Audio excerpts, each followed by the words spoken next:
dans 5 minutes, tout le monde! Madame la ministre. Hey, Samantha, ça va? Puis, comment ça va? Ça va bien, vous? Ben oui, écoute, je reviens d'une fin de semaine de malade, là, à mon chalet. Ça a fait tellement du bien, là. J'écoute, il y avait toute ma famille qui était là, 6 couples d'amis, on a fait le party, là. Ça fait du bien de relaxer, là, puis de se laisser aller, là, avec tout ce qui se passe en ce moment. Là, en tout cas, je suis un petit peu hangover, là, mais là, il faut que j'aille faire un message à la population. Fait que, à plus tard, je suis contente de... Attendez. Ah, ben oui, c'est vrai, tu sais.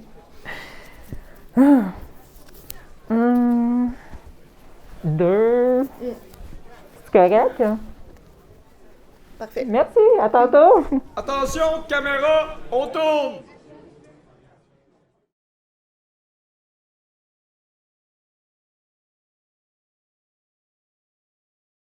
Bonjour. En tant que ministre de la banane publique du gouvernement du Québec, en ces temps difficiles de COVID-19, j'aimerais aujourd'hui m'adresser à vous dans un langage hautement infantilisant. Comme vous le savez, nous, le gouvernement du Québec, sommes responsables de l'état des routes, de la situation dans les écoles, ainsi que de l'excellent état de notre système de santé impeccable qui atteint parfois jusqu'à 300 % de taux d'occupation lors de la grippe saisonnière. Il faut être fier. C'est pas n'importe quoi comme note. Déjà, à l'école, 100 % c'est bon. Imaginez 300 %. Alors, qui de mieux placé que nous, le gouvernement du Québec, pour gérer cette crise et vous ordonner... Coupez! Oh! OK, je la reprends. Alors, qui de mieux placé que nous, le gouvernement du Québec, pour gérer cette crise, vous conseiller, vous dire quoi faire? Pour votre santé, nous avons fermé les gyms et les salles de sport.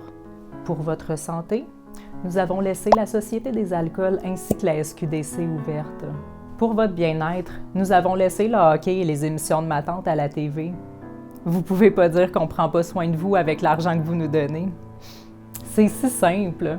Comment je dirais ça en langage un peu plus familier, comme dirait François Legault? Envoie à la maison, oui, gèle-toi puis écoute la TV. Pour la santé de vos enfants, ceux qui sont le moins à risque de contracter et de propager le virus, nous avons décidé d'ordonner le masque à temps plein. Pour votre santé, nous excluons toute alternative douteuse pour vous guérir ou vous protéger de la maladie, à l'exception de ce miraculeux vaccin. Jamais testé, vous me direz? Peut-être. Dont nous ne connaissons pas les risques? Possiblement. Et pour lequel personne ne pourra poursuivre les compagnies pharmaceutiques en cas de problème, dont les nombreuses victimes récentes ne sont que pure coïncidence. Ce divin vaccin qui va nous sauver d'une mortalité quasi certaine à 0,02 % et que nous vous recommandons fortement de prendre avant d'avoir à l'obliger très bientôt. Pour votre santé mentale, nous vous déconseillons fortement d'aller sur les réseaux sociaux et d'exprimer une opinion. Néanmoins, nous vous incitons à ridiculiser toute personne remettant en doute les décisions prises par notre gouvernement. Un individu se posant des questions n'est nul autre qu'un complotiste. Il souffre de maladies mentales et représente un danger pour notre communauté. Terroriste. Nous voulons remercier les directeurs et propriétaires d'établissements de collaborer et de bien les mettre à la porte. Et merci aux divers syndicats de leur demander de garder le silence. Pour ceux qui persistent malgré tout, les covidios, n'ayez pas d'inquiétude. Bientôt, pour nous protéger d'eux, ceux-ci seront isolés dans des établissements aménagés pour les guérir définitivement. À propos des médias, le gouvernement aimerait remercier nos petites vedettes si collaboratrices pour leur aide dans notre projet de destruction. Coupez! Merde, c'est sorti tout seul, je le reprends. À propos des médias, le gouvernement aimerait remercier nos petites vedettes si collaboratrices pour leur aide dans notre plan de protection de la société. Un merci s'ajoute à nos journalistes, prônant fièrement cette belle pensée totalitaire de peur et de panique.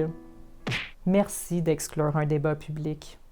J'aimerais terminer avec vous, le peuple, et vous remercier pour votre belle soumission. Bon, coupez! Ah, c'est dur de mentir tout le temps. OK, je recommence. J'aimerais terminer avec vous, le peuple, et vous remercier pour votre belle obéissance et votre docilité. Merci de votre confiance aveugle en nous malgré tous les scandales, comme le H1N1, la commission Charbonneau, les conflits d'intérêts et la corruption avec les compagnies pharmaceutiques, et j'en passe. Mais oublions tout ceci, car c'est du passé. Faites-nous confiance. Nous sommes vos amis. Nous savons ce qui est bon pour vous. Ça va bien aller. Et c'est coupé! Ah! C'est fou, hein, ce qu'un saut, un titre de ministre puis une caméra peut faire avaler aux gens.